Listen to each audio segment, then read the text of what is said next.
आत्महत्या प्रकरणातील ही महत्त्वाची बातमी आहे। पीएसआय गोपाल बदने फलटण ग्रामीण पोलीस ठाण्यामध्ये स्वतःहून हजर झालाय। महिला डॉक्टर आत्महत्या प्रकरणात पीएसआय बदने हा आरोपी आहे।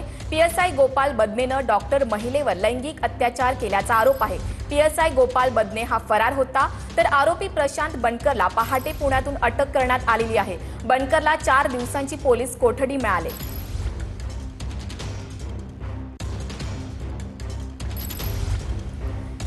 डॉक्टर आत्महत्या प्रकरणातील आरोपी पीएसआय बदने हा पोलिसांमध्ये स्वतःहून हजर झालेला आहे। तो फरार होता, यानंतर पोलीस त्याचा शोधही घेत होते। त्यानंतर पीएसआय बदने हा स्वतःहून पोलीस ठाण्यामध्ये हजर झाला।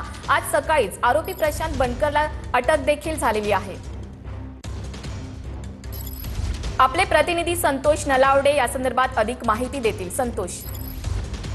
नक्कीच सीमा, खरं तर कालपासूनच पोलीस जे होते ते दोघांचा शोध घेते। आज सकाळी प्रशांत बनकर हे पहाटेच्या सुमारास त्यांना पोलिसांनी ताब्यात घेतलं आणि त्यांची अटकही दाखवण्यात आली होती। मात्र त्यांच्या घरातील लोकांनी आरोप असा केला होता की ते घरातच मिळून आले आहेत आणि घरातच स्वतःहूनच हजर झाले आहेत, असा प्रशांत बनकरांचा विषय होता।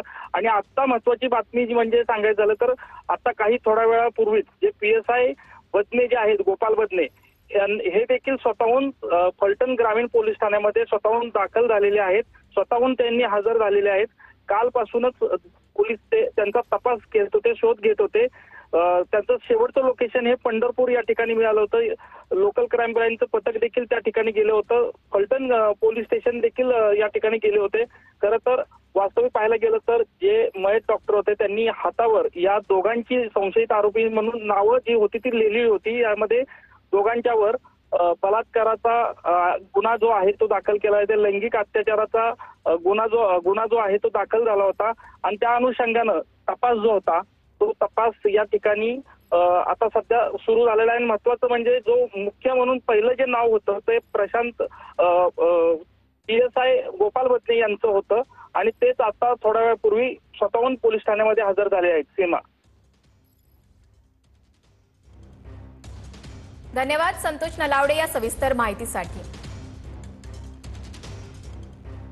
डॉक्टर आत्महत्या प्रकरणातील ही सध्याची आपण महत्त्वाची अपडेट पाहत आहोत। पीएसआय बदने पोलिसांमध्ये स्वतःहून हजर झालेला आहे। पीएसआय बदनेनंच महिला डॉक्टरवरती अत्याचार केला होता असा आरोपही आहे। सकाळीच आरोपी प्रशांत बनकरला सुद्धा पोलिसांनी अटक केली।